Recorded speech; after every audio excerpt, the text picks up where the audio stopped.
Garrett Calloway had a theory about Saturday mornings. Not a grand philosophical theory. Nothing worth writing down or saying aloud to anyone who might repeat it back to him at a bad moment, but a quiet working hypothesis he'd been testing for 8 months now, that a man could survive almost anything as long as he had one fixed point in the week that belonged entirely to him. 1 hour, one booth, one 6-year-old girl with syrup on her chin who still believed her father had all the answers.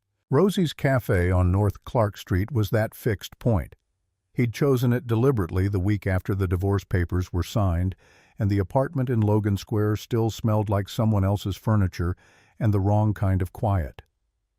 He'd needed somewhere that held no history, no ghost of a Sunday morning with Audrey reading the Tribune while he overcooked the eggs, no residue of the life he'd been living so carefully for 7 years that he hadn't noticed it was already gone. Rosie's was loud, reliably crowded, smelled like coffee that had been brewing since before either of them was born, and the checkered floor and red vinyl booths carried the particular dignity of a place that had survived every trend by refusing to acknowledge any of them.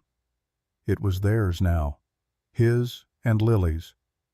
He watched her drag a piece of pancake through a puddle of syrup that had migrated across most of her plate and was beginning to threaten the edge of the table. She was 6 years old and entirely unconcerned with boundaries of any kind, physical or conversational. She'd been talking for 11 straight minutes about bioluminescence, a word she'd learned from a nature documentary 3 days ago and had deployed approximately 40 times since, and Garrett was tracking maybe 60% of it, because the other 40% of his brain was doing what it always did on Saturday mornings, cataloging the week's failures and deciding which ones he could carry forward and which ones he needed to set down before they made him useless. He'd missed a school pickup on Wednesday. Marcus at the front desk had called twice before Garrett heard the phone over a conference call that turned out to be about quarterly projections no one would act on.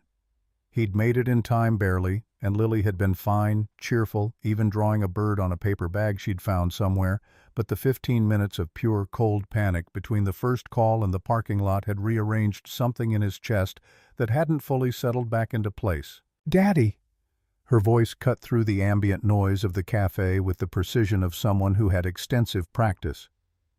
"You stopped listening." "I'm listening." He wasn't entirely, but the correction was already coming, and he'd learned that meeting it directly was faster than deflecting. "You were talking about the fish." "The angler fish. They make their own light." She said it with the gravity of someone delivering critical intelligence. "In the deep ocean, where there's no sun at all, they just carry it with them. Isn't that incredible?" Something in the way she said it made him put down his coffee mug.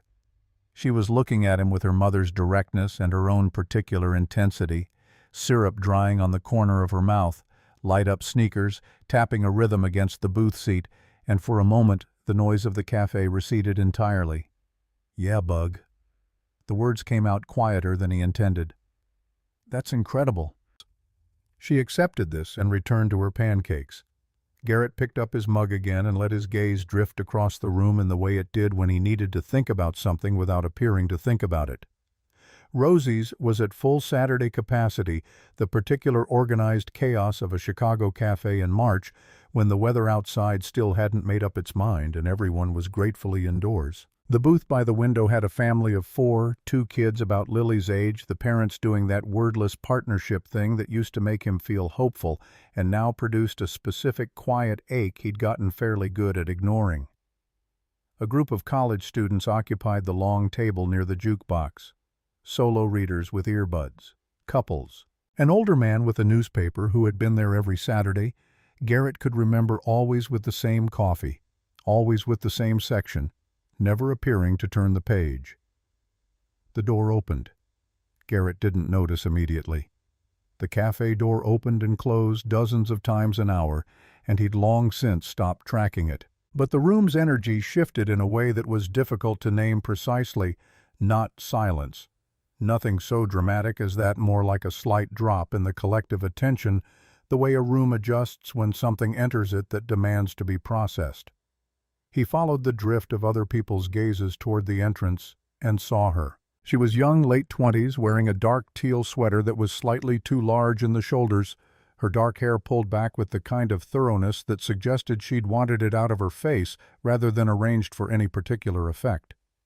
She stood just inside the doorway with her forearm crutches planted on the checkered floor and her left leg ending cleanly below the knee, the prosthetic visible below the hem of her jeans. She was scanning the cafe with an expression Garrett recognized from the inside the controlled assessment of someone who has learned to read a room quickly and is already calculating odds.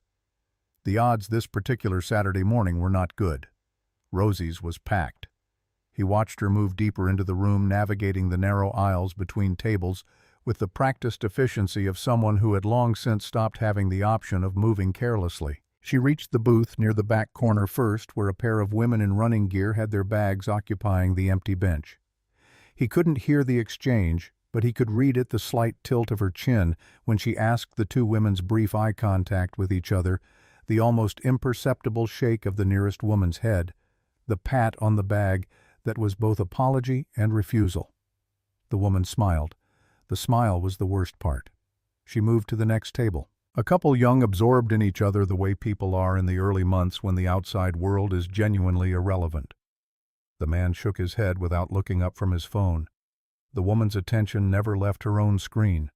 The refusal was so complete it didn't even register as a social interaction on their end, just a brief atmospheric disturbance already forgotten. Table after table, Garrett watched the same sequence unfold with minor variations. The older man with the newspaper said something about expecting someone, the expectation visibly invented on the spot. A group of college students shifted in their seats and found reasons to look at each other instead of her. A woman with a laptop open said something with her shoulders pulled back and her chin angled in the particular way that communicated very clearly that she was doing serious work and could not be interrupted, which was also visibly untrue. Each time the woman with the crutches adjusted her expression back to neutral before moving on. It was the adjustment that was hard to watch. The small internal reset, the deliberate erasure of the previous rejection from her face before she carried herself to the next table and let herself try again. He'd seen people embarrassed and people angry and people tearful in public spaces, but this careful, practiced dignity, this was something else. This was someone who had done this enough times that she'd developed a system for it. Lily was watching too. He realized it when she stopped moving her fork. "Daddy." Her voice was different now, quieter. "Nobody's letting her sit down." "I know." "Why not?" He didn't have an answer that was both honest and appropriate for 6 years old, so he didn't offer one. He looked at the empty bench across from them. His jacket was folded there and Lily's small pink backpack. That was all. 8 months of Saturday mornings, and they'd never once needed to share this booth with anyone. It had simply been theirs by habit, the way things become yours when you return to them consistently enough. 8 weeks ago, he could date it precisely because it was the Saturday after the finalized paperwork arrived, and he'd been in the particular black mood that paperwork of that kind produces. A man had approached him here, middle-aged, tired-looking, holding a to-go cup and asking with genuine politeness if the seat across was taken. Garrett had said yes. It wasn't. He'd been sitting there alone with a spreadsheet open on his phone and a fresh coffee and the very specific desire to not share a table with anyone, and he'd said yes, already taken, and the man had nodded and walked out into the gray February rain and stood at the bus stop for 20 minutes in it. Garrett had watched him through the window for a while and then looked back at his spreadsheet and not thought about it again until right now. He moved his jacket. "Lily, grab your backpack for a second." She looked at him, reading him the way she'd gotten very good at doing. Then she pulled the bag into her lap without asking why, because she was also 6 years old and still operated largely on faith in him, which was one of the most humbling facts of his life. The woman with the crutches was heading back toward the door now. Her pace had changed, not faster exactly, but more resolved, the kind of movement that comes after you've made a decision to stop trying. Her shoulders weren't slumped. She was carrying herself well. That somehow made it worse. Garrett raised his hand. He didn't think about it in the way that produced action. The action simply happened, his arm going up, his voice carrying across the ambient noise of the cafe. "Excuse me, there's room here if you'd like." The cafe didn't stop. He'd thought later that it felt like it did, but that was the selective memory of a moment that mattered. In reality, the conversations continued. The jukebox kept playing, the coffee kept brewing. What actually happened was smaller and more specific. The people at the nearest two tables registered it, and the woman herself stopped and turned, and for a moment she looked at him across the crowded room with an expression he couldn't fully categorize. It contained wariness. That was the dominant note. But underneath it was something that looked like hope, that had learned to dress itself as caution, the way animals in uncertain territory learn to move slowly. "Are you sure?" The question carried more weight than its 3 words suggested. He could hear in it the accumulated texture of the last 20 minutes. "Completely." He gestured to the open bench. "We've got room." She didn't move immediately. She stood there and looked at him with that careful, assessing expression, and he understood she was not being difficult or coy. She was genuinely determining whether this was real, whether this was the kind of offer that came with a catch she hadn't identified yet. He'd worn that expression himself for most of the past 8 months, every time someone asked how he was doing and seemed to actually want to know. "Please," he added, and let the word be simple. Something in her expression shifted. Not all the way, more like a window cracking open enough to let air through without fully committing to the weather outside. She crossed to the table, and he stood to move his jacket from the bench, giving her the clearest path he could manage in the narrow space. Up close, he could see the fine lines of fatigue around her eyes. The way she was holding herself slightly more carefully than her easy movement suggested the control of someone managing something that wasn't visible. She settled onto the bench with the economy of someone who'd learned to make every motion count, propped her crutches against the wall beside her, and then looked up at him with something that might have been relief working its way through the remaining wariness. "Thank you. I'm sorry to intrude on your breakfast." "You're not intruding." He retook his seat. "We were just getting to the second round of coffee and an extensive lecture on deep-sea fish." Lily, who had been watching this entire sequence with the focused attention she normally reserved for nature documentaries and important negotiations, apparently decided the diplomatic window had closed long enough. "I'm Lily. I'm 6. What's your name?" The woman blinked. Then she laughed, a real one, the surprised kind that gets out before the filter catches it, and something about the sound of it, unguarded and genuine in the middle of the controlled dignity she'd been maintaining for 20 minutes, made Garrett's chest do something unexpected. "I'm Nora. I'm 28.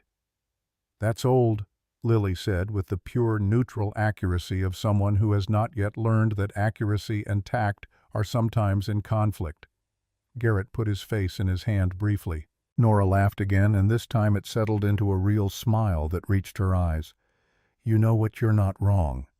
It feels that way sometimes." Marcus appeared at the end of the booth with the practiced materialization of someone who has been running weekend service long enough to know exactly when a new customer needs attention and exactly how much to acknowledge the situation without making it strange. "Can I get you anything?" Nora glanced at the laminated menu on the table and then shook her head with a small, decisive motion. "Just coffee, black." "You got it." Marcus disappeared with the efficiency of a man who had 3 other tables to manage and the good instincts to read a moment correctly. The silence that settled after he left had the particular texture of a silence between people who don't know each other well enough yet to know what to do with quiet. Garrett picked up his own coffee. Lily ate a piece of pancake. Nora looked around the cafe with an expression that was doing something he couldn't quite read, taking it in or returning to it or both at the same time. "Did you hurt your leg?" Lily asked. Garrett set his coffee down. "Lily." "What?" "We talked about personal questions." "It's okay." Nora's voice was calm and immediate, and she was already looking at Lily, directly meeting her with the same frankness. "I was in an accident a couple years ago, lost my leg, so now I wear a prosthetic. That's the part that's made to replace it, and use the crutches to help me get around." Lily considered this with the seriousness of a 6-year-old processing new information. "Does it hurt?" "Sometimes. Mostly I'm used to it now." "Can you run?" "Not the way I used to, but I can swim pretty well." "I'm learning to swim." Lily's entire posture shifted toward enthusiasm, the way it did when she found unexpected common ground. Daddy takes me on Thursdays. I can do the doggy paddle and almost freestyle, but I keep drinking the water. That was my problem, too. Nora's voice had something in it now, a genuine warmth, the kind that isn't performed for a child but simply occurs because the child has said something that actually reached her. The trick is looking down instead of forward when you breathe. Marcus returned with the coffee. Nora wrapped both hands around the mug and Garrett noticed the way she held it. Not the casual grip of someone warming their hands on a cold morning, but the deliberate hold of someone using something solid to stay steady. "What brings you to Rosie's on a Saturday?" he asked, because the question was natural, and because he'd been sitting with its answer for a moment already half formed in the back of his mind, and he wasn't sure if he was asking to confirm it or to give her space to offer something else entirely. Her expression moved. Just briefly, just enough. "It's my birthday, actually." The word actually carried a small defensive weight as though she expected to be judged for the circumstance of it. Lily's voice went up approximately 4 registers. "Your birthday like today? Right now?" "Yeah." A pause. "Today." What happened next happened faster than Garrett could have interrupted it, even if he'd had the reflexes and the inclination. Lily was already moving, already standing on the booth seat, already cupping her hands around her mouth, with the full-lunged confidence of someone who has never once doubted that her announcements are welcome. Excuse me, everyone."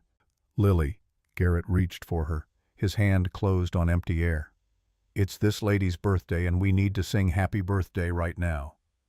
The cafe processed this for approximately 1 full second. Then someone at the table behind them started it.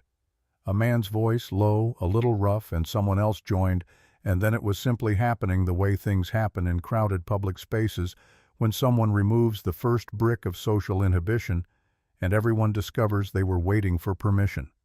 The teenagers by the jukebox. The couple that hadn't looked up from their phones. The old man with the newspaper who turned out to have a surprisingly good baritone. Marcus and the other server frozen mid-service with coffee pots in hand, both singing. The family with the 2 kids whose children contributed with the particular unself-conscious volume available only to people under the age of 10. The whole crowded, imperfect, beautiful room singing. Nora had her hands over her mouth. Her shoulders were shaking. Garrett watched her face in real time as the wall came down, not slowly, not gracefully, but all at once the way walls actually fall when they've been holding back something that has finally found a way through. She was crying and laughing at the same time in the way that only happens when something reaches a place that has been sealed off for long enough that the arrival of anything real is overwhelming. When the last note finished and the cafe erupted in applause that was genuine and brief and already returning to normal, Lily sat back down looking like she had just solved a significant problem, which from her perspective she had. "Lily," Garrett's voice had lost most of its corrective authority. "You can't just—" She needed a birthday song. The logic was complete and apparently sufficient. Marcus appeared with a small slice of chocolate cake, 1 candle. He set it in front of Nora with a wink and the practiced ease of someone who considers this exactly within the scope of his job. "On the house. Happy birthday." Nora stared at the cake. The candle flickered. Something in her expression, in the set of her jaw, and the brightness of her still wet eyes suggested she was looking at something that required more than its surface to process. "Make a wish," Lily commanded. "You have to do it before the candle burns out. That's the rule." Nora closed her eyes.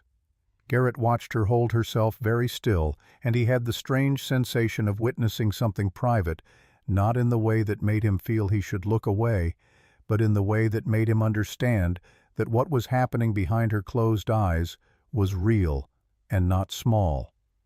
She opened her eyes and blew out the candle.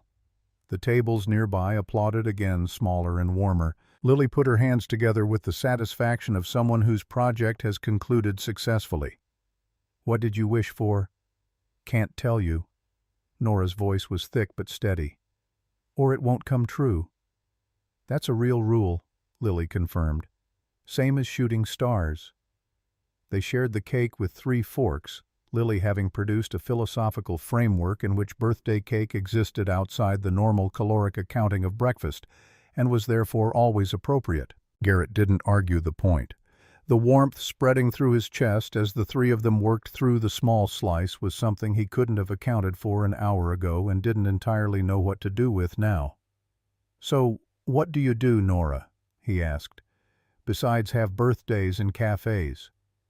She looked at the table for a moment before answering. "I'm between things right now. I was working at a bookstore in Wicker Park, but they closed last month, so I'm figuring out what comes next." She poked at the last corner of cake with her fork. The word "figuring" held a weight. He recognized the weight of someone using a functional word for a situation that was genuinely harder than the word let on. "That's rough. The job market has been brutal." "Yeah." A brief pause. "Brutal is accurate." "What about you?" she asked with the slight shift of someone who has answered enough and would like to not be the subject anymore. "Accountant." He watched Lily's face do what it always did at this information. "It's so boring," Lily confirmed immediately. "He sits with numbers all day. Just numbers. No animals." "Numbers pay for the chocolate milk," Garrett pointed out. "That's true," Lily allowed. Nora smiled, and Garrett noticed that the exhaustion had crept back into her expression the way it does when the distraction of a moment passes and the thing underneath reasserts itself. She was holding her shoulders carefully again, managing something. "Are you okay?" he asked it quietly under Lily's continued monologue about the comparative merits of various animals she believed would improve accounting. Nora looked at him with the slight surprise of someone unaccustomed to being asked directly. "I'm fine. Just tired.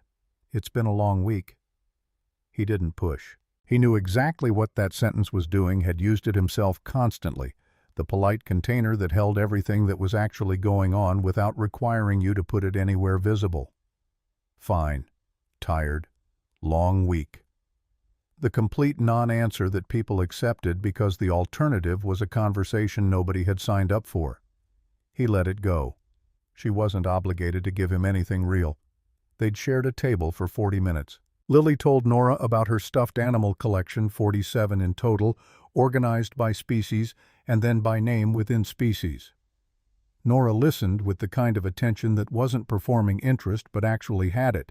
She asked follow-up questions that demonstrated retention of details from 2 minutes earlier, which was more than most adults managed. She asked what the rarest one was. She asked whether there was an organizational system for newcomers. Garrett found himself watching the two of them instead of participating, struck by something he couldn't immediately name. Nora wasn't talking to Lily the way most adults talk to children. The slightly elevated pitch, the simplified vocabulary, the half-attention that said the grown-up was really just waiting for the kid to finish so the real conversation could resume. She was just talking to her, as if what Lily said was worth tracking, as if the stuffed animal organizational philosophy was genuinely interesting, which honestly it kind of was. He checked his watch. The number hit him somewhere between the stomach and the chest. "Lily." He kept his voice level. "We need to go. Your mom's expecting you at noon." Her face fell in the complete, undisguised way that only children allow themselves in public. "Already." "Already." He signaled Marcus for the check and pulled out his wallet with the particular calculation that lived in the background of every financial decision since the divorce, the constant arithmetic of what could and couldn't be absorbed this week, this month. The cake was on the house. The coffee was manageable. He tipped Marcus more than he strictly could afford because the man had read the morning correctly at every turn and deserved it. Nora was gathering her crutches, preparing to stand. "Thank you," she said, and looked at Garrett with an expression that carried more in it than the word. "For the seat. For all of it. I wasn't expecting—" She stopped. Started again. "It was a good morning." "It was," he agreed, and meant it with a sincerity that surprised him slightly. Lily, in the process of being wrestled into her jacket, looked up at Nora with the directness that had defined the entire morning. "Will we see you again?" The question landed in the space between them and stayed there.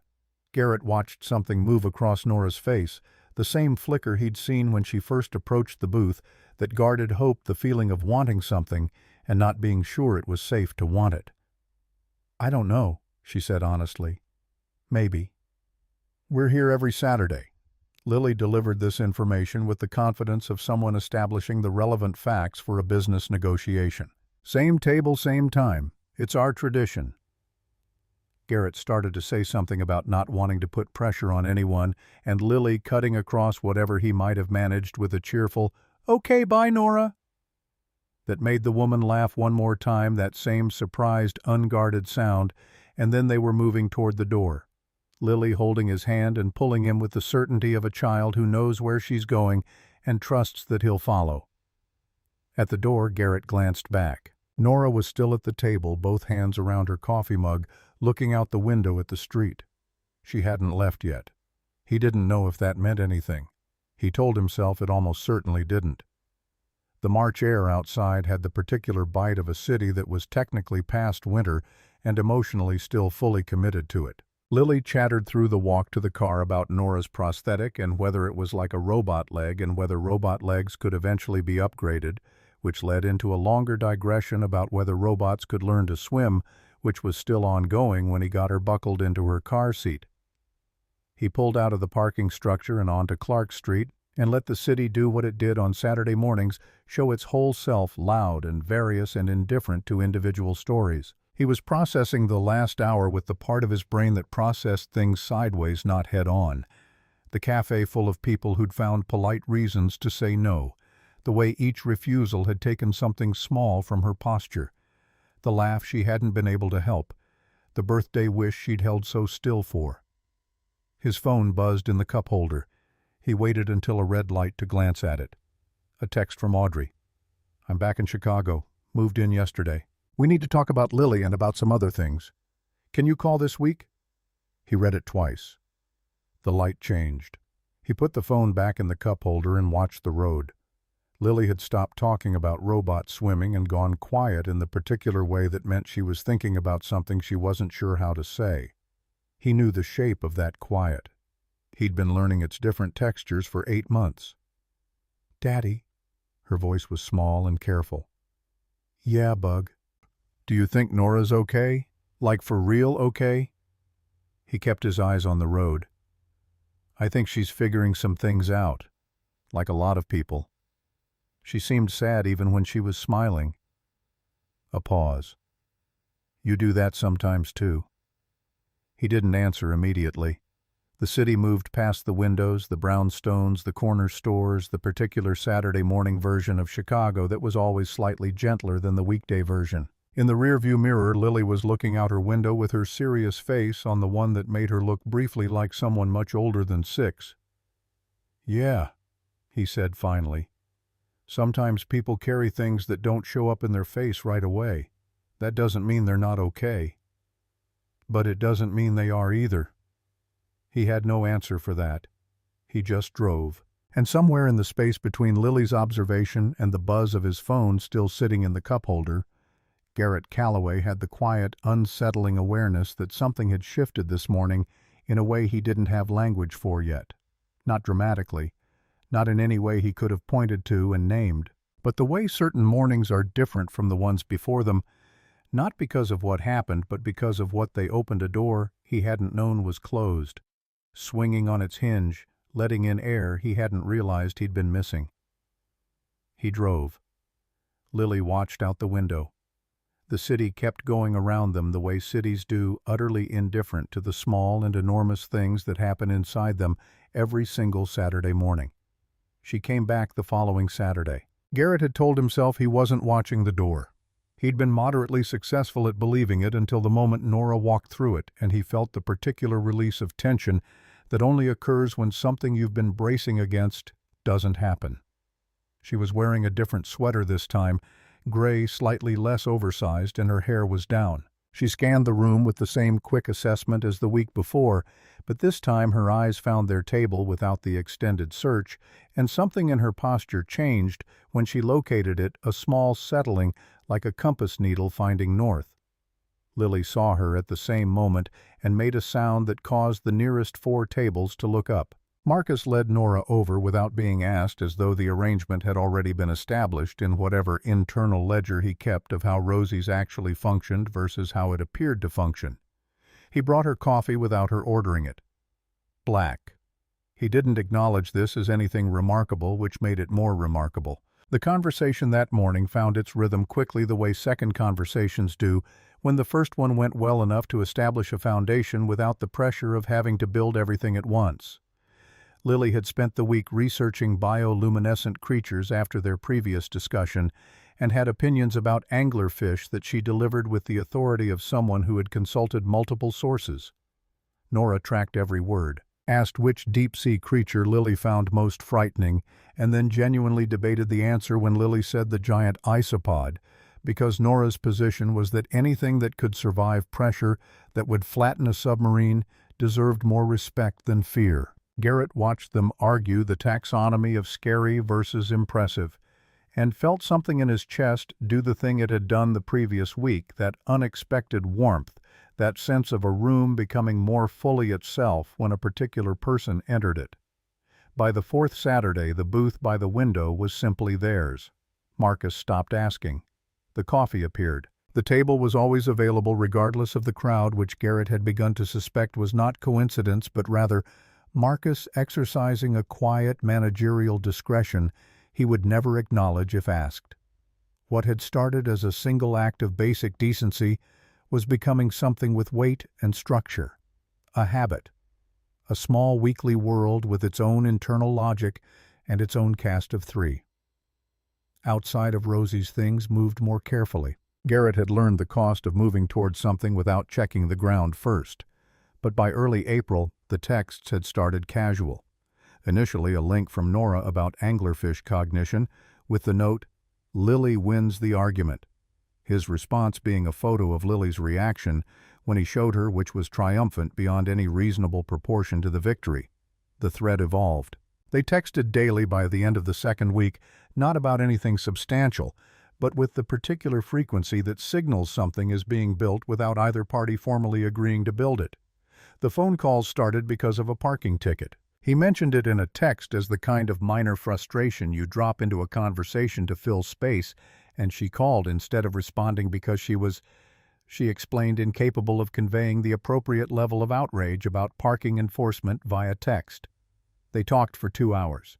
He hadn't talked to anyone for 2 uninterrupted hours since before the marriage started fraying, and he hadn't noticed the absence of it until it was restored. He invited her to Lincoln Park on a Saturday in mid-April, when the weather finally committed to the direction of warmth. Lily ran ahead on the path toward the pond with the energy of someone who had been indoors for 5 months and needed to cover ground. Nora navigated the gravel paths at a pace that was unhurried and entirely without apology, and Garrett matched it, which was the first time in recent memory he'd walked somewhere without calculating whether he was moving efficiently. She stopped at the bench overlooking the water. The pond was doing its spring thing. The ducks backed the water higher, the whole scene carrying the particular optimism of a season that kept its promises eventually, even when it took longer than expected. She stood there for a moment before sitting, looking at the water with an expression that was doing more than one thing at the same time. "I haven't been here in a while." Her voice had the specific quality of someone making a neutral statement that is not actually neutral.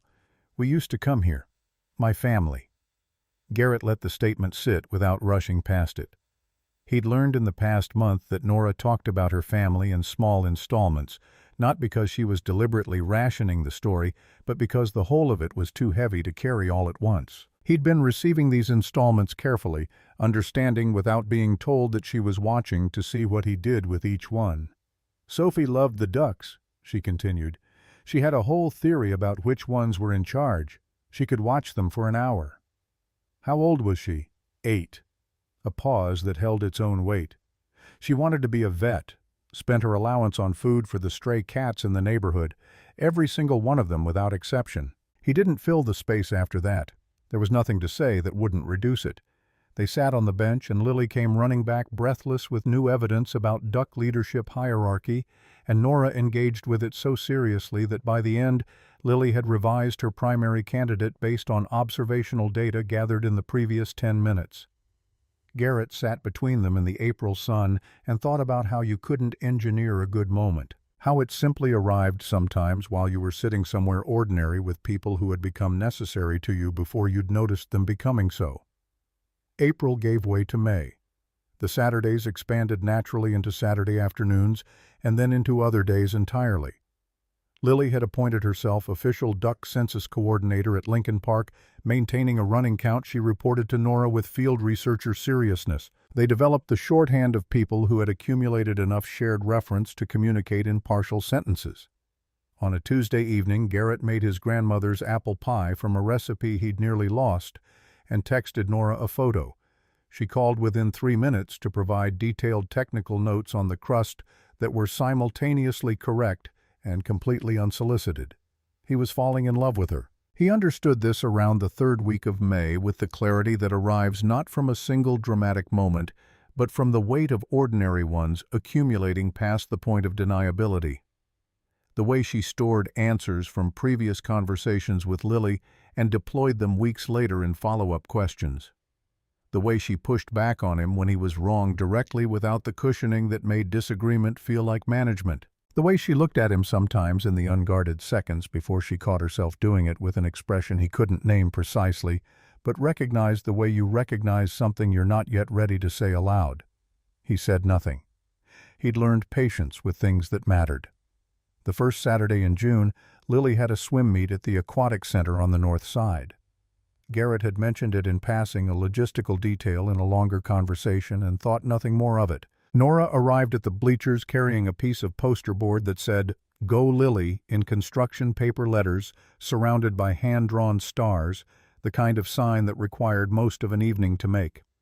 Lily had seen it from the pool during her freestyle heat and lost approximately 4 seconds laughing instead of breathing. Nora had cheered from 2 rows behind Garrett with the specific enthusiasm of someone who was not performing support, but genuinely had it, the kind that came from actually wanting the small person in the water to succeed. Garrett had watched her from his seat and thought, "There it is. That's what I've been moving around." He told her about his marriage the way you tell someone about a thing you've processed enough to describe but not enough to have it not still matter. About meeting Audrey when they were 24, and the world was full of people who seemed like answers to questions not yet fully formed. About the 7 years of building something that looked right from every external angle, and the slow discovery, never sudden, always accumulating, that the structure was sound and the foundation was wrong. On a Wednesday night in late April, sitting on his apartment's narrow balcony with the city doing its thing below, he told her, she wasn't a bad person. That was the hard part. There was no villain, just 2 people who wanted different versions of the same life and ran out of ways to pretend that was workable. Do you still love her? Nora's voice was careful in the way that indicated the question carried more weight on her end than she was letting on. He considered it the only way he knew how to answer her honestly. I love who we were before we knew we were wrong for each other. That's not the same as loving her. That's loving a version of the story that stopped existing. Does that make you sad? Mostly it makes me tired, he said, which is different. She understood that specific fatigue. He could hear the recognition settle into her breathing in the half-second before she responded, the exhaustion of carrying something too long, not grief exactly and not anger, just the weight of a life that had been redirected and hadn't finished finding its direction. She talked about the aftermath of the accident with the same careful installment system. The months of physical therapy, relearning movement, relearning trust in a body that had been catastrophically rearranged. The world's small cruelties, the steps without rails, the venues with bathrooms. She couldn't reach the job interviews where she could see the calculation occurring behind the interviewer's eyes before she'd completed her first sentence. The bookstore had been different. The owner had regarded her leg with exactly the indifference he applied to the weather and had hired her because she could match a reader to a book with the precision of someone who had spent her life paying attention to what people needed rather than what they asked for. "What do you actually want to do?" Garrett asked one evening, "if you could choose without the other constraints?" A long pause. "Work with kids who've lost people." Her voice changed texture, not softer but more direct, as though this particular answer lived closer to the surface than most. Kids who are trying to figure out how to carry grief without it swallowing them whole. Nobody told me it was okay to not be okay. Everyone kept steering me toward recovery like it was a destination with GPS coordinates. Someone needs to sit with those kids in the part before the recovery. The part where it's just pain and there's no shortcut through it. "You'd be extraordinary at that," he said without hedging it. "You don't know that. I've watched you with Lily for 2 months." He let that stand as the full argument. It was the first Saturday in June, the morning after the swim meet, when the conversation that had been waiting finally arrived. They'd finished breakfast, and Lily had been drawn away by Marcus and the toy collection, and the booth had gone quiet in the particular way it did when something real was about to happen. "Can I tell you about them?" Nora said. "My family. All of it, not just the pieces." "Yes," he said. "I want to hear it." So she told him. Her father, who taught chemistry at a community college 40 minutes outside the city and had a gift for making the periodic table sound like it contained genuine drama. Her mother, who ran logistics for a food bank on the south side and kept a guest room perpetually made up for whoever needed somewhere to land. Sophie, who was 8 years old and conducting an ongoing neighborhood census of stray cats and had names for all 17 of them, and a feeding schedule she maintained with organizational rigor that exceeded most adults Nora had encountered since. She told him about Sunday mornings at Rosie's, the family's standing reservation, the booth by the window that was theirs, the way things become yours through return and habit. Her father always ordered the same thing. Sophie would get chocolate chip pancakes and spend the meal extracting the chips individually to eat separately, which she considered the correct approach and defended against all objections. Her mother would order something and then systematically sample everyone else's plates because she could never fully commit to a single decision when surrounded by options. She told him about the night of the accident with the flat precision of someone who had told it enough times to have found the version that could be spoken. The gas leak in the building's lower level. The explosion at 2 a.m. She had been on the 3rd floor. The structural failure had been partial, uneven, the kind of outcome that had no logic to it, that could not be traced to any decision or any fault of her own, that simply was the way it was. She had woken in a hospital room 3 days later to the specific quality of silence that meant the news was going to be total. Her leg had been crushed in the collapse. The surgery had been successful by the only measure that applied. Garrett didn't say anything for a long time after she finished, not because he lacked response, but because whatever he said was going to be inadequate, and she deserved him to know that before he spoke. "They sound like people worth missing," he said finally. "Every single one of them." Something shifted in her expression, a loosening, a release of something that had been held very carefully for a long time. "They were." A pause. "I'm sorry. This is not a normal Saturday morning conversation." Who decided what normal Saturday morning conversations are supposed to contain? That surprised a small laugh from her, the genuine kind. "I've been wondering why it's easier to talk to you than to most people. What have you concluded?" She looked at him with the directness she deployed when she'd decided to stop managing what she said. "You don't flinch. When I say something hard, you just stay there. Most people flinch and then compensate, and then I end up taking care of their discomfort with my own story, which is exhausting." A pause. "You just stay." He didn't know what to say to that either. So he stayed, which appeared to be the correct response. Lily returned from the toy collection with opinions, and the conversation found its way to lighter ground, and the morning finished the way the good ones did, slowly, reluctantly, with nobody quite willing to be the one to call it over. And then, in early July, something changed. He noticed it the way you notice a sound stopping rather than starting. The specific absence of a warmth that had been consistent. She arrived at Rosie's the first Saturday of July with her jaw set differently, her smile arriving a fraction of a second behind where it should have been, and the version of herself she brought to the table that morning was present and functional and missing something essential underneath. She said, "Traffic." He didn't press it. The following Saturday she canceled by text. Family emergency brief and without detail, which was unusual because Nora didn't have family remaining to produce emergencies. He noted that and set it aside. The Saturday after she came, but left before they'd finished the first round of coffee. Headache, she said, though headaches don't typically produce the specific quality of distraction that makes someone answer a question about pancakes while clearly processing something entirely different. By the third week of July, her texts were taking hours to return. By the end of July, some of them weren't returning at all. Lily asked every Saturday.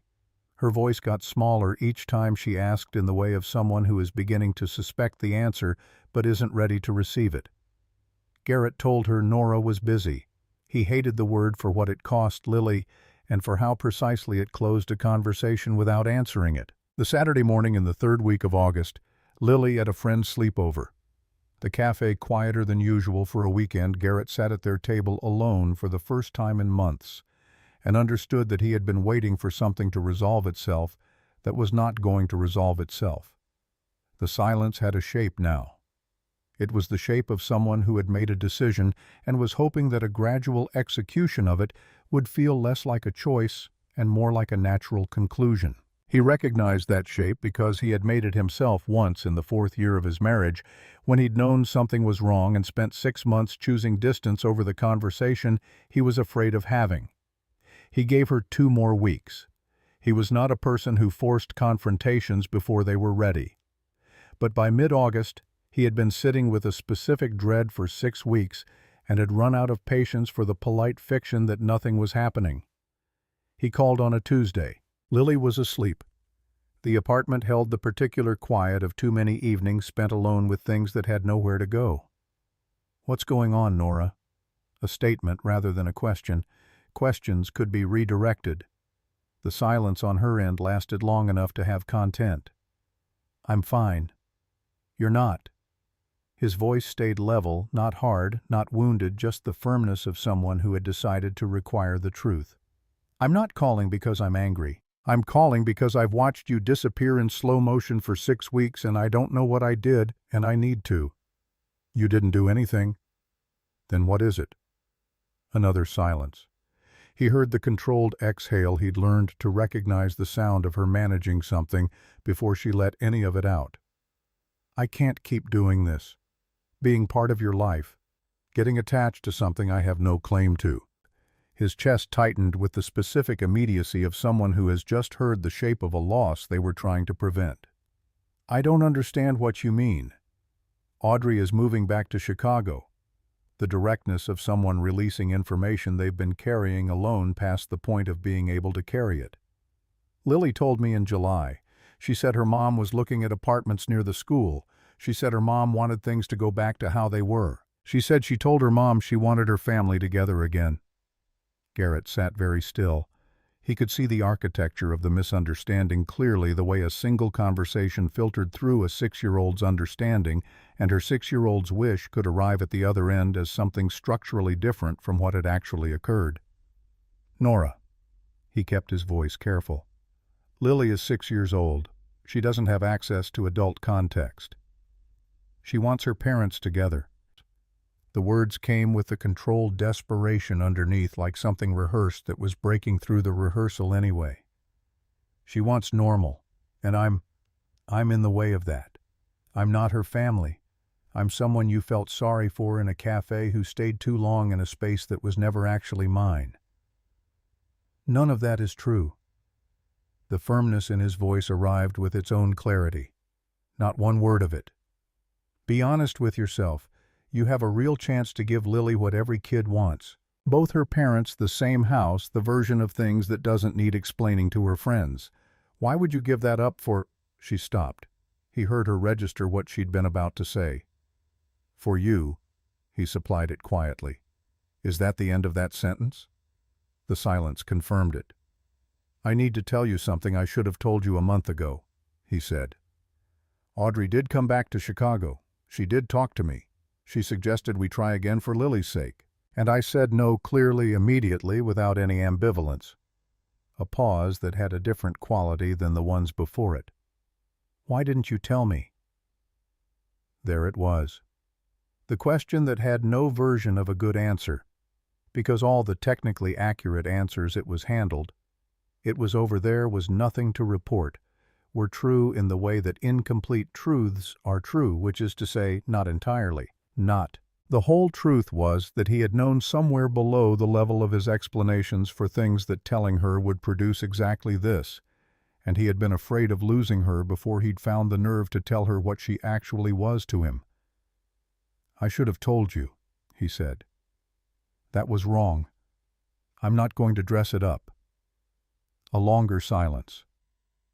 Then very quietly, the thing she'd been holding through all of it, "I can't keep pretending this is something I'm allowed to have. Everyone I've ever loved has been taken from me. I know that's not rational. I know correlation isn't causation. But I cannot shake the feeling that if I let myself love someone, if I let it become real, I'm writing the paperwork for something catastrophic." He let that land completely before he responded. It deserved to. "I understand that fear," he said. "Not the same version of it. But I've been living with my own variant since the divorce, the terror of letting someone matter enough to be able to hurt you." She was quiet. He could feel the conversation balanced on something thin. "I love you." Her voice was barely above a whisper, and then faster as though speed would make it less exposing. "Of course I love you. You're patient and honest, and you see me as a person instead of a circumstance. And I love Lily like she's mine, which is the whole problem because she isn't. She's yours and Audrey's, and if Audrey wants another chance, then I need to step back. I need to stop being the thing standing between Lily and a complete family." "I don't want you to step back." He felt the words settle as he said them with the particular clarity of a statement you didn't know was precisely true until it left your mouth. "I want you exactly where you've been. Even if that means Lily doesn't get the version of normal her friend Emma has. What Lily needs is people who love her and show up for her. That list includes you, has included you since the morning you sat down at our table. I'm not her mother. No. Audrey is her mother, and that matters. But there's room in a child's life for more than two people who love her. There's room for you if you want there to be." A long pause. "I want there to be."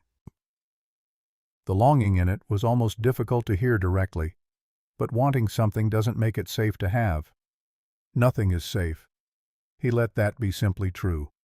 "I'm terrified too. I'm scared I'll do this wrong, that I'll say the wrong thing on the wrong day, and you'll realize I'm more complicated than I'm worth.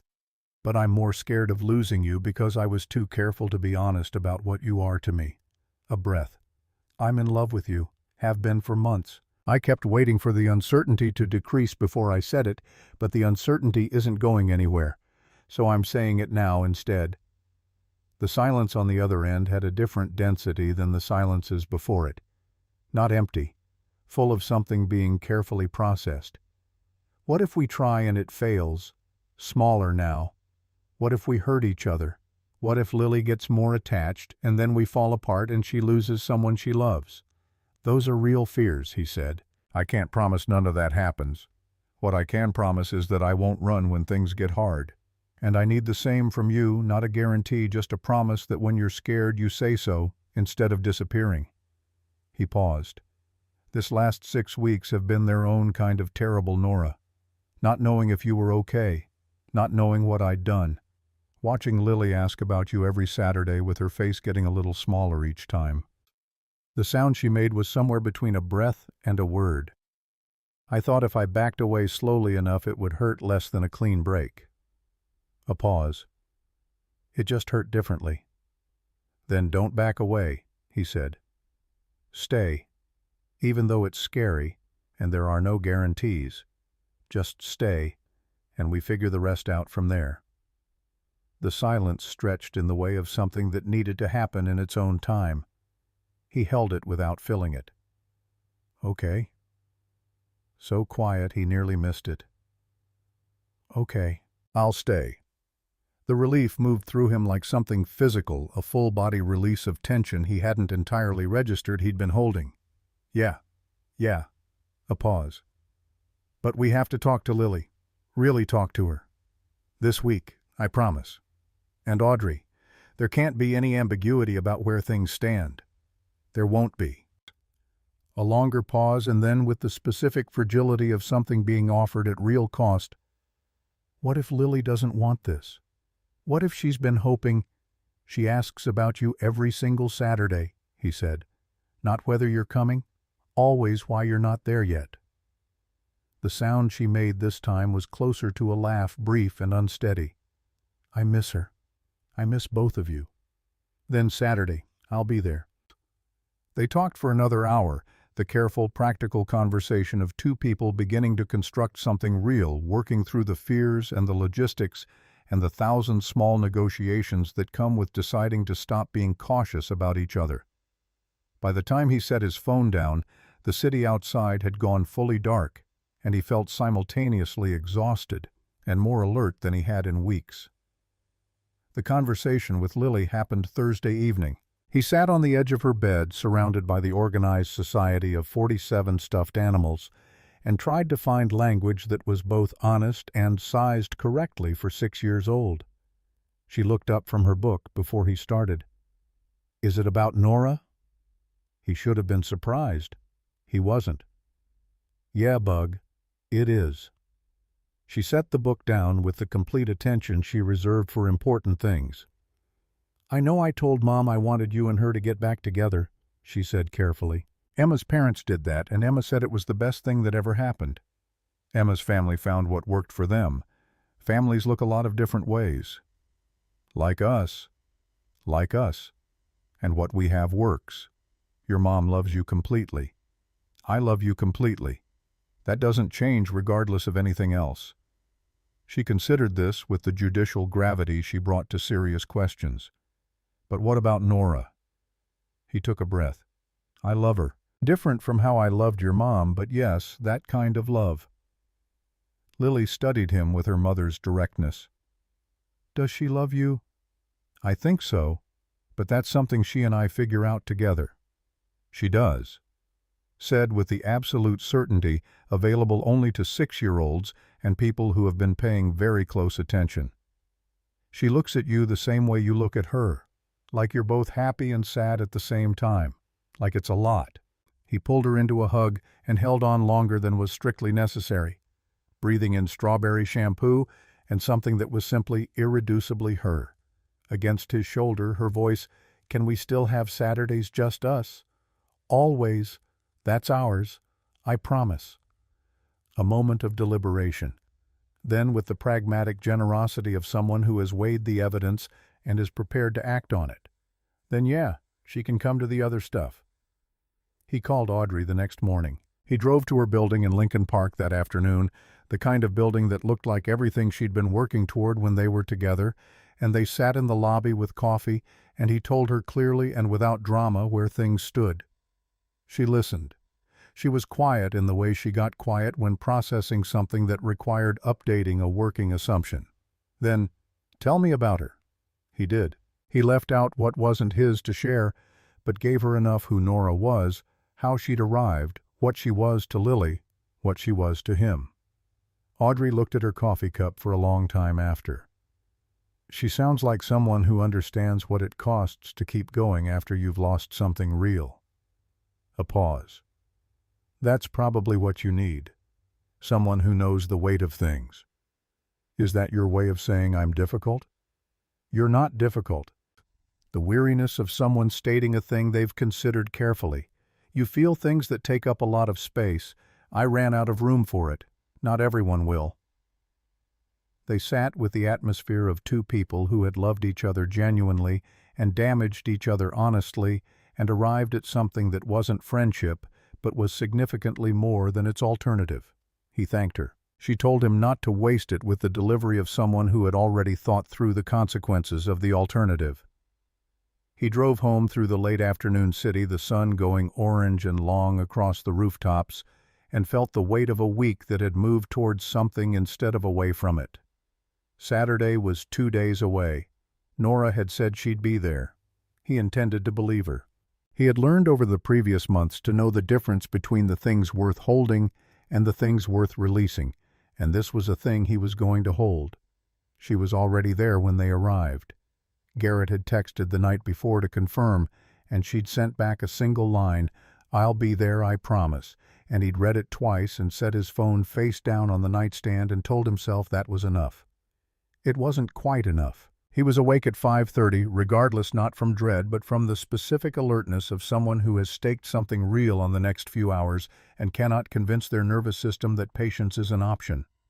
But she was there, sitting at the booth by the window with her hands around a coffee mug and her eyes on the street, and when the door opened and Lily's voice entered the cafe approximately 4 seconds before the rest of them, Nora turned. The expression that crossed her face in that first unguarded moment was the most undefended thing Garrett had seen from her in 2 months, not relief exactly, but the specific release of something that had been held too long and was finally allowed to stop.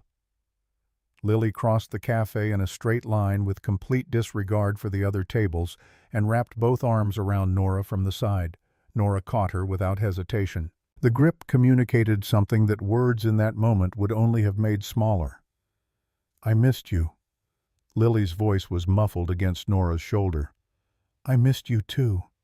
Nora's voice was thick, and she wasn't trying to manage it. "So much." Lily pulled back and looked at her with the directness that had defined every significant conversation she'd initiated since she could talk. "You're not going to disappear again, are you?" It wasn't quite a question. Nora's expression moved through something complicated and arrived somewhere clear. "No, I promise I'm not." "Good." Lily assessed this as adequate and slid into the booth. "Because Daddy was really sad when you were gone. He didn't say so, but you could tell."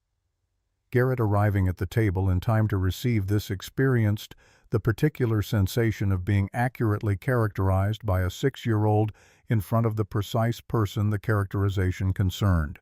He sat down. Nora looked at him with her eyes still bright and her hands back around the mug, and he thought, not for the first time but with a clarity that had sharpened considerably over the previous week, that the bravest thing about her was not what she had survived, but the fact that she kept choosing to remain present in her own life, despite having been given every reason to abandon it. "Hi," he said. "Hi." A beat. Then, quietly under the cover of Lily already opening the menu she had memorized in its entirety weeks ago, "I'm sorry. For all of it. For making you carry that without knowing why. You're here now." He meant it without qualification. Marcus brought the usual without being asked. The cafe settled into its Saturday morning rhythm around them, and slowly the conversation found its way back, not to what it had been before July exactly, but to something that acknowledged before July while being located firmly after it. Lily had opinions about the upcoming school year. She'd identified her target friendships with the strategic clarity she brought to most important decisions. Nora tracked every word of it and asked questions that demonstrated genuine retention, the kind of attention that couldn't be performed because the details required for the follow-up questions were too specific to have been invented. When Marcus offered Lily access to the vintage toy collection he kept behind the counter, a maneuver that Garrett had come to understand was deployed with deliberate tactical precision, Lily vacated the booth before the offer finished. The quiet that followed was full rather than empty. "I talked to Lily this week," Garrett said. "Really talked to her." Nora's hands tightened slightly on the mug. "How did she take it?" "She told me she already knew. That she could tell we loved each other because we both look happy and sad at the same time." He watched Nora absorb this. "She gave me her official approval. She was very formal about it. There were conditions." "What conditions?" "Saturday mornings stay ours. Mine and hers. Everything else is negotiable." Nora looked at the table and then back at him. "That's fair." "She also asked if she'd have to call you Mom." He gave it a moment. "I told her only if she wanted to, that it was something the two of you would figure out between yourselves." The expression that crossed Nora's face at that was not one he had a precise name for. It lived somewhere between grief and gratitude, and something that had no category, because it was too specific to her, the look of someone being offered a thing they had decided not to want, because wanting it had seemed too dangerous and finding out the offer was real anyway. "And Audrey," her voice was careful. He told her about the conversation honestly, the parts that had required more from him and the parts that had surprised him. Audrey's directness. The absence of performance on either side.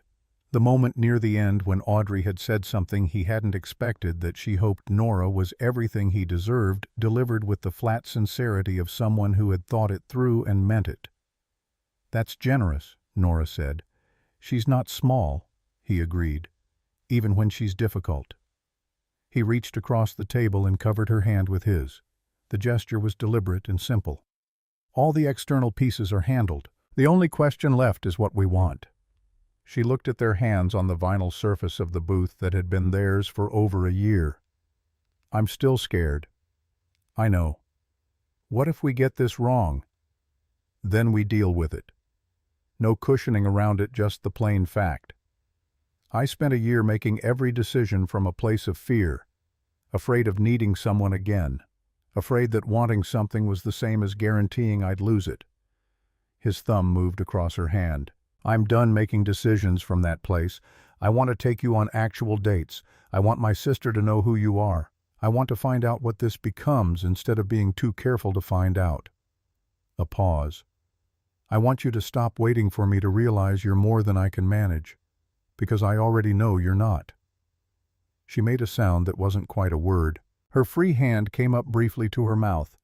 The gesture he'd learned meant something was moving through her that was larger than the available space. When she lowered it, her eyes were wet and steady at the same time. "That's the most direct thing anyone has ever said to me. I'm an accountant.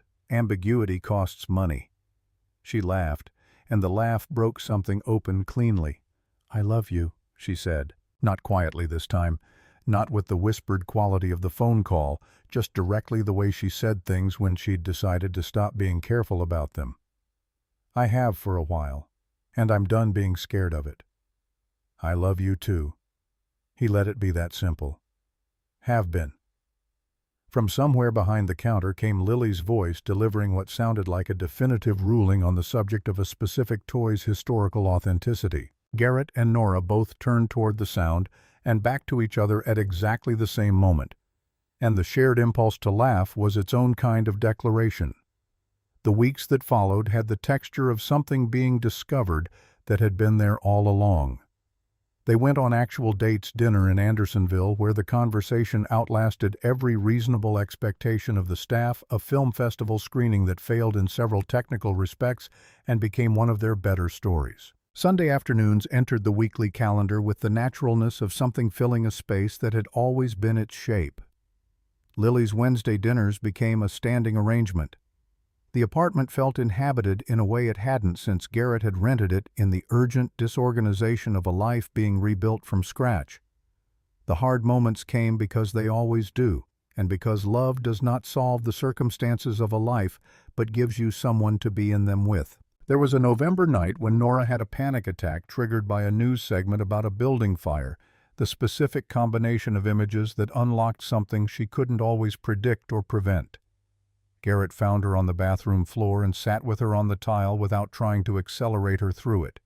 Just present, just there until she came back to herself with the methodical thoroughness of someone who had done it enough times to trust the process, even when it was terrible. There was a December afternoon when his car finally surrendered to what had been a prolonged and expensive decline, and the repair estimate sat on the kitchen table like a verdict on his competence as an adult.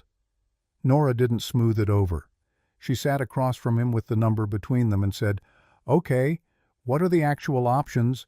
And they worked through the actual options until the problem was organized, which was the first step toward managed. They learned each other's interior weather. Nora's particular contracted silence meant fear working its way toward language, not withdrawal, and required patience rather than pursuit. Garrett's over-precision about logistics signaled something heavier sitting underneath that needed time to surface. Lily's escalating talkativeness, they both came to understand, was anxiety seeking a container, and the right response was to keep the conversation moving on whatever surface topic she'd chosen until the real thing found its way out. This was the actual work of it, not the grand gestures or the dramatic reversals, but the accumulated practice of paying attention to someone until you could read them at a level that bypassed the need for explanation. Audrey was present in the way that co-parenting required, consistently, sometimes awkwardly, with a growing sincerity that replaced the earlier wariness through nothing more complicated than time and evidence. The relationship between her and Nora moved from careful parallel existence into something that didn't have a clean name, but was characterized by mutual respect and the occasional conversation about Lily that wasn't purely logistical. The meeting that had cost the most came in late January. Nora had suggested it, and when Garrett offered to come as a buffer, she told him quietly that she needed to do this part herself. He understood immediately that she was right and hated it only briefly. She told him about it that evening, calling from the parking structure after Audrey had gone. The way Audrey had opened direct fare harder to answer than it appeared. What Nora had said about her intentions, her role, what Lily meant to her. The moment Audrey's professional composure had briefly given way to something more honest, that watching someone do naturally what she felt she'd failed at was its own specific grief. That she missed the ordinary moments she'd traded for a career that had looked for a while like the right exchange. "I told her she wasn't failing," Nora said. "I told her she gives Lily things I can't structure: consistency, the particular confidence a child gets from watching her mother be capable in the world." A pause. She cried a little. We both agreed not to acknowledge it. "How did it end?" "She said she didn't need me to be her friend. She said she needed to know I loved Lily the right way." Her voice changed texture. "I told her I loved Lily like she was the reason I was still here, and I meant it." Another pause. She was quiet for a long time. Then she nodded. "I think that was enough, for now." He held the phone and thought about what it cost to walk into that room alone and be that honest about the things that mattered most with no guarantee of how they'd be received. He didn't say any of it aloud. She already knew. Some acknowledgments are clearest when they're not spoken. October came with the specific quality of Chicago autumn that made every brutal winter preceding it feel like a reasonable price. The cold arriving in the air without yet arriving in the bone. The afternoon light going amber and long, the lake showing itself with a clarity that felt like the city demonstrating what it was capable of when it tried. Nora's birthday was in 2 weeks. Garrett had been thinking about it since August. Lily had proposed the party with the executive confidence she brought to all significant planning. Garrett had brought the idea to Marcus, who had treated it as a professional undertaking and immediately begun sourcing materials. They'd arranged to have Rosie's to themselves for 2 hours on a Saturday afternoon. Marcus had handled the owner, who had apparently been aware of the circumstances of how Garrett and Nora met for some time, and considered the arrangement not only appropriate, but overdue. They'd invited Nora's 3 closest friends from the support group she'd been part of since the year after the accident. A woman named Carrie, who had worked alongside Nora at the Wicker Park bookstore and stayed close through its closing. Garrett's sister Diane, who had met Nora twice and communicated her assessment to Garrett with characteristic economy. "She's too good for you. Don't waste it." Nora knew something was happening.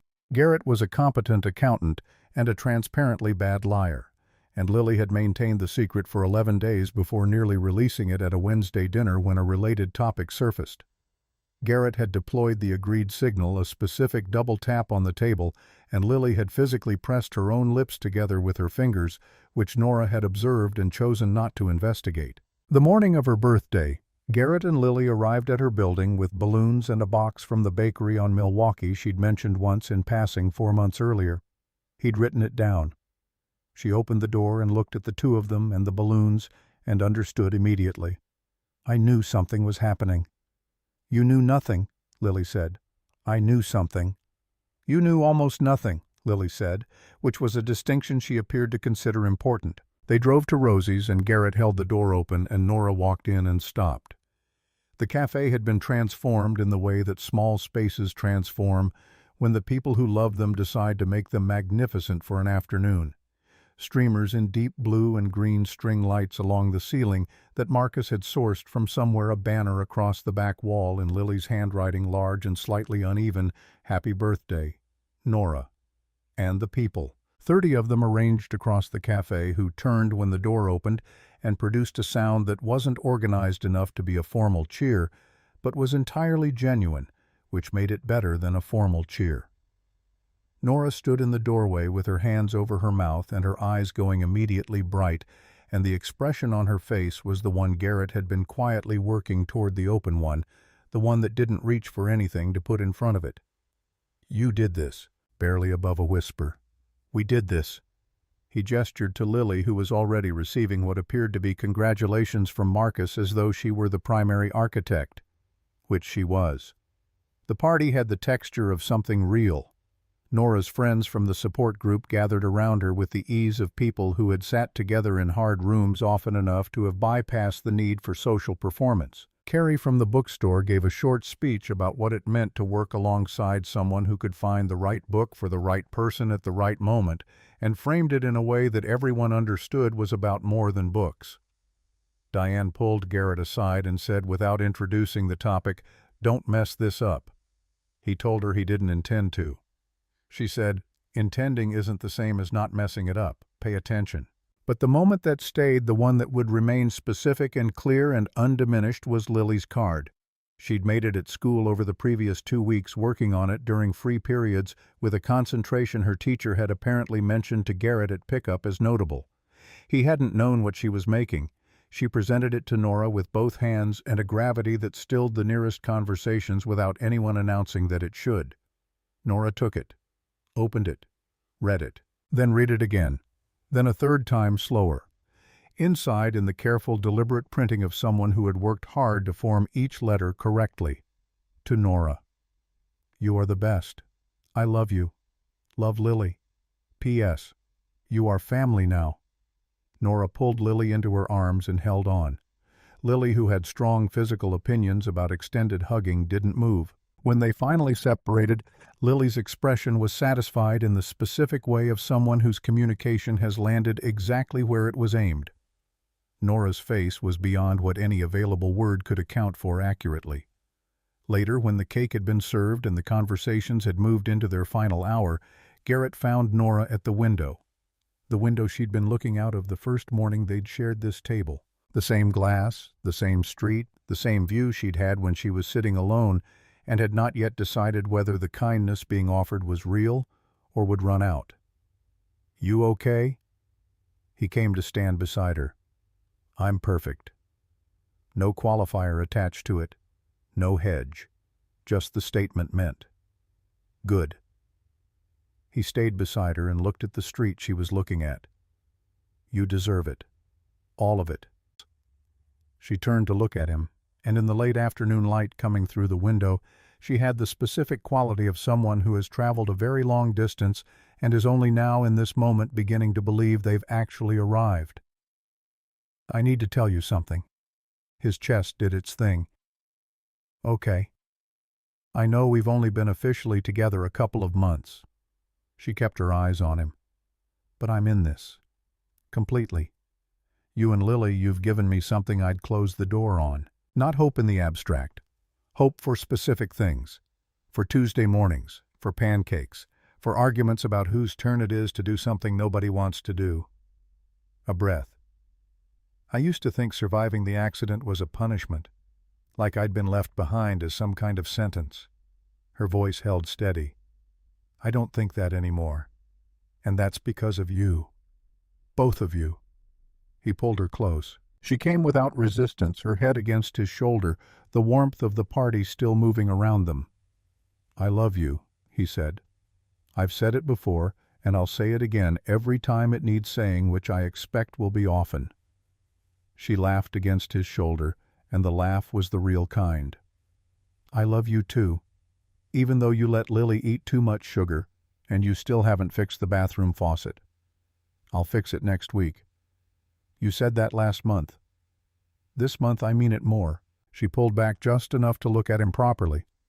Something in her expression settled into a kind of peace that was not the absence of difficulty, but the presence of something strong enough to hold difficulty without being broken by it. He understood that this was what she looked like when she had decided to stay, not because staying was safe, but because staying was what she wanted, and she had finally decided her own wanting was worth trusting. He bought the ring in March, a small shop in Wicker Park, a jeweler who had been making things by hand for 30 years and who asked him the second time he came in to describe the person before showing him anything. He talked about Nora for 10 minutes. The jeweler set 3 rings on the counter and pointed to the middle one without elaboration. He looked at it for a long moment and knew she was right. He kept it in his sock drawer. Lily found it on a Saturday while genuinely helping with laundry, not investigating though the outcome was identical. She appeared in the doorway of the living room holding the velvet box with the careful grip of someone who understood the weight of what they were carrying. "Daddy, why is there a ring in the socks?" He looked at her. He considered his options, found them limited, and chose honesty. "Because I'm going to ask Nora to marry me." Her face moved through surprise and landed on something bright and certain. "When?" "Soon. But I need you to keep this secret."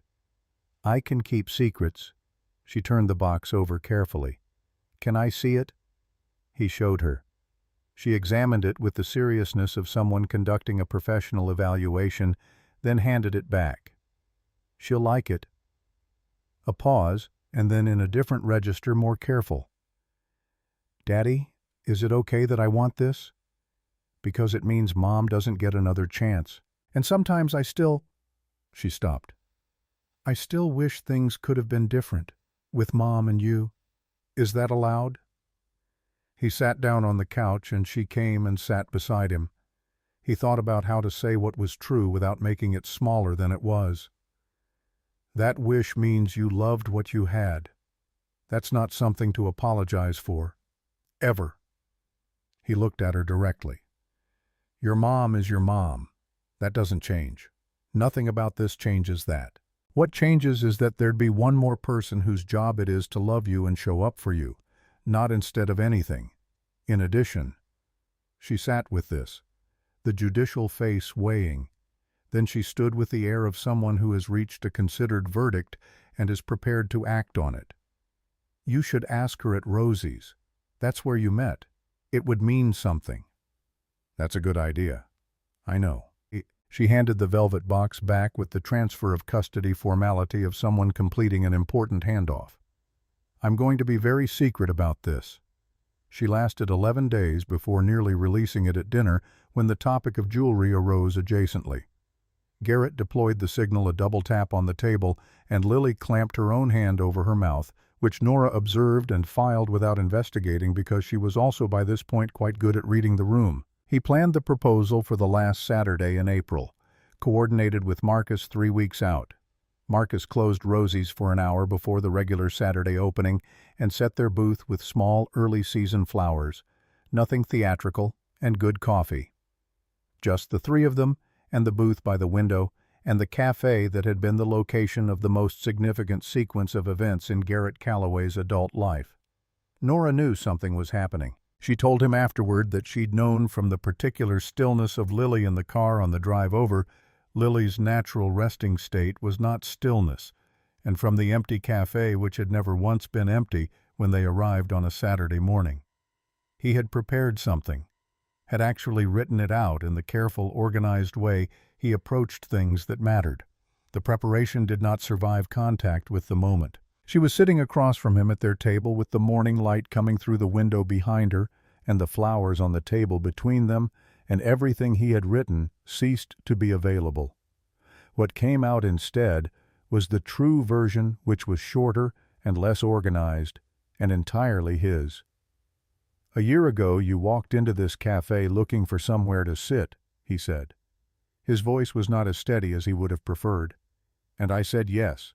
I didn't know what I was saying yes to. I just knew I couldn't watch you walk back out that door."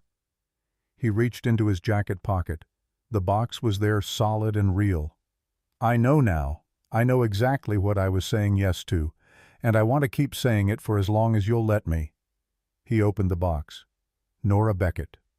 Will you marry me?" Lily beside him had gone luminous with the effort of staying in her seat. Nora looked at the ring. She looked at him. She looked at Lily, who was vibrating with barely contained energy, and then back at Garrett, and her eyes were the full kind, the kind that held everything at once without trying to manage any of it. "Yes." Quietly first, then again with the full weight behind it. "Yes. Of course, yes." He put the ring on her finger with hands that were doing their best. She pulled him toward her across the table, and the kiss that followed tasted like tears and coffee and the particular early morning quality of a Saturday in a place that had become without any formal announcement home. Lily erupted. There was no more precise word for it. She made a sound that Marcus would later report was audible from the kitchen, and she was out of the booth and had inserted herself into the middle of the embrace before either adult could speak, and the three of them were tangled together in the booth by the window of Rosie's Cafe on North Clark Street on a Saturday morning in late April, and it was imperfect and loud and exactly right. Marcus emerged from the kitchen carrying a cake that read, "She said yes," in icing. The confidence this had required on his part was both presumptuous and deeply moving. Lily demanded comprehensive photographic documentation of every stage of the proceedings. Nora held her hand up to the light coming through the window and looked at the ring with an expression that was not about the ring. When the regular Saturday crowd began to arrive and fill the cafe around them, they stayed at their table and let the ordinary morning form around the extraordinary one. Pancakes came. Lily delivered a full account of the prior hour's events to Marcus, who had witnessed all of it and appeared to find the recap worthwhile regardless. The jukebox played something Garrett didn't recognize but that seemed to understand the moment. The checkered floor was exactly what it had always been. Nora looked out the window at the street, the same street she'd looked at the first morning when she'd been sitting alone at this table waiting to find out whether the kindness she'd been offered was the real kind or the kind that had conditions. She reached across the table without looking away from the window, and her hand found his on the vinyl surface, and she held on with the quiet certainty of someone who has made a decision they intend to keep. "I almost didn't come in," she said, quietly, just for him. That first day, I stood outside for 20 minutes telling myself it was too much that the places I used to belong were gone, and I needed to stop trying to find them. Her thumb moved across his hand. "And then you called out. And I thought maybe this one is real. Maybe I can try one more time." "I almost didn't call out," he said. "I almost just sat there." She turned from the window and looked at him. The morning light was full on her face, and she looked like someone who had come a very long way and found at the end of it something worth the distance. "I know," she said. "I'm glad you didn't. I'm glad you walked in." Lily looked at the two of them across the table with the expression she wore when adults were being sentimental to a degree she found excessive but was prepared to permit given the circumstances. "Are you guys done? Because I want to know if I can have Marcus's cake for breakfast, and technically it's a special occasion." "Go ask him," Garrett said. She was moving before the sentence finished. Marcus received her with the expression of a man who had been expecting this and had already cut a slice. Garrett looked at Nora across the booth. She was looking back at him.